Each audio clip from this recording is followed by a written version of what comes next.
Hey y'all, just figured I'd give a little tour of this new map that I've been working on. This is a new generation of terrain that actually does nothing to the original skeleton. Actually does nothing to the original generation of the terrain except remove the height requirement on biomes, so it will actually spawn the land.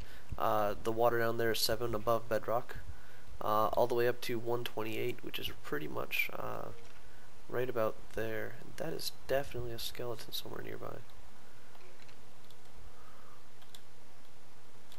As you can see with the cliffs, skeletons are actually one of the more dangerous things in this game. But this is just some of the things that I found. I found a little alcove here, so I made a large tree in the center. Just thought that looked pretty cool.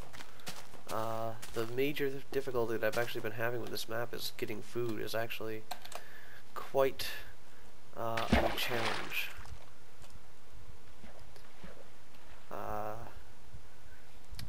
Actually, my first time through here I died quite a few times in a row before I finally sat down on a very small island, which just happened to have an oak tree on it, and collect a whole bunch of apples for my initial food supply. The other thing is, because we are so low, we're subject to the new lighting, where if there's enough rock over your head, your view distance gets scaled way down. To help me with that, I have little pillars of light that darken or brighten my dark environment. Could use a couple more right here though, because believe it or not, I'm actually close to being out of here. But see, there's the edge there. But I don't want to crash into things, so come back out into the open. Just really enjoying the makeup of this type of landscape. And there's my little island base.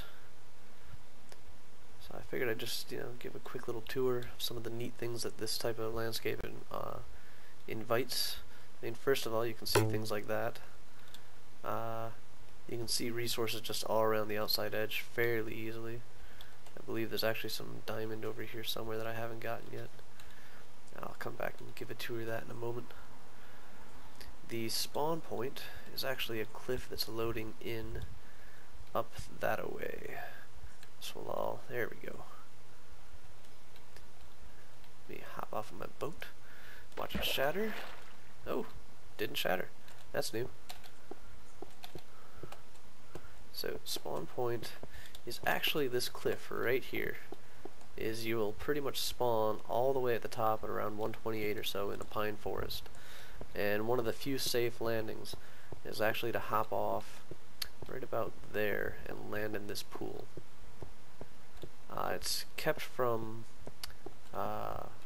freezing over just because of the way that the tree branches are, so you can always land in a little bit of the water here and then hop up on the ice, and the lava always keeps it lit, so it's pretty well done there. What I'm looking for though is, I want to say I saw him. Ooh. Yes, the zoom is definitely very, very handy in this type of a map, because literally I'm walking at around lava level or so.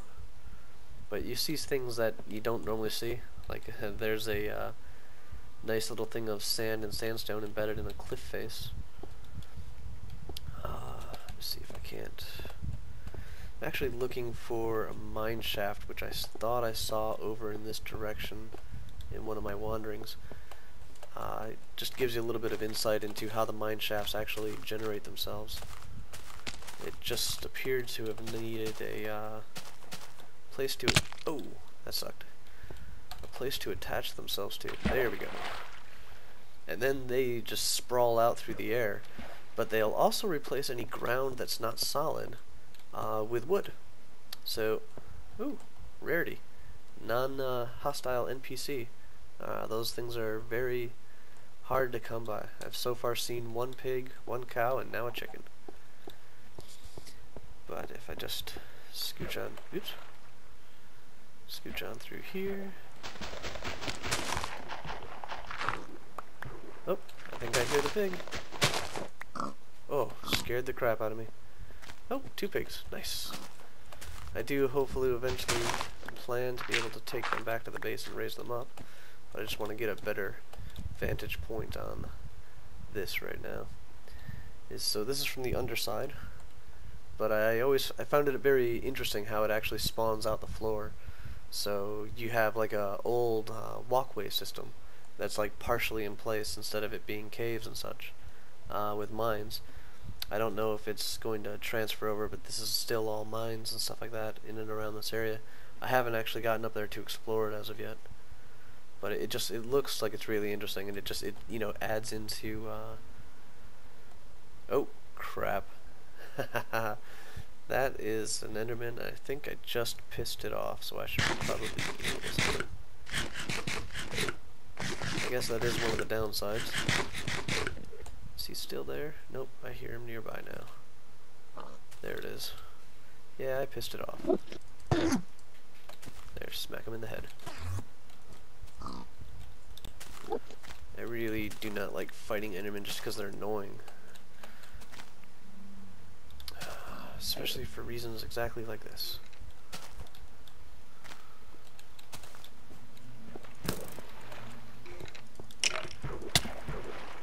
There, so keep me safe from the Enderman real quick. I found this actually to be the easiest way to kill skeletons with this much water around. They apparently can't shoot downwards. So yeah, this is just normal generation. Height limitations taken off. The generation algorithm still will not go above 128 to use the other 256. But I actually kind of like that. Still gives me kind of an open air feeling, even though the cloud level is at the top of these peaks here. That's basically it. Just some nice caves all around. Fun exploring. Actually, I'll go back and show you the base real quick. Although quick may be a relative term at this point in time.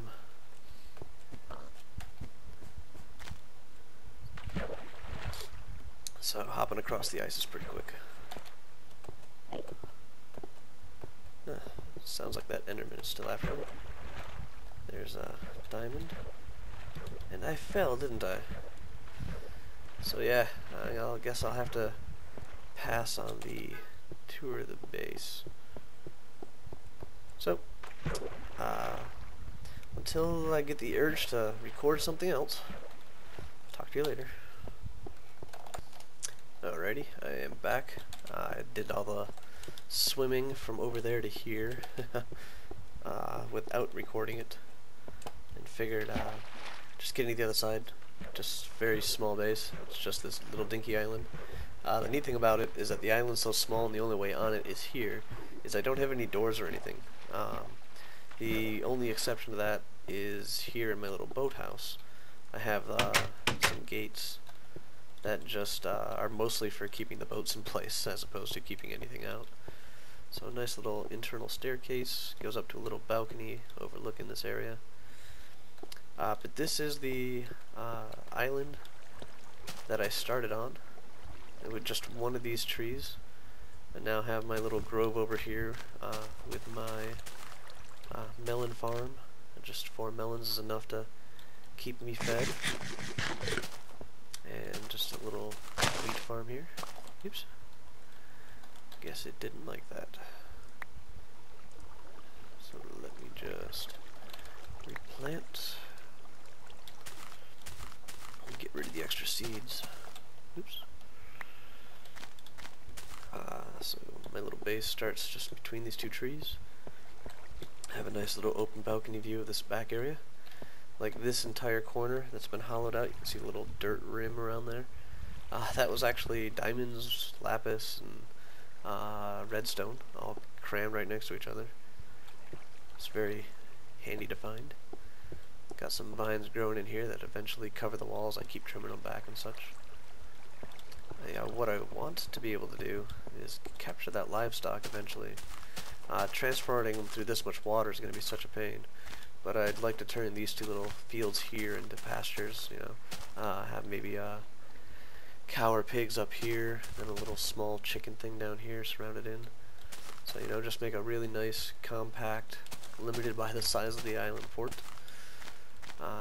Huge, giant tree. I don't remember these things growing this tall, but that right there is the trunk of one tree. So, I don't know if that changed recently, but it's pretty cool. Well, that's it. Talk to you later.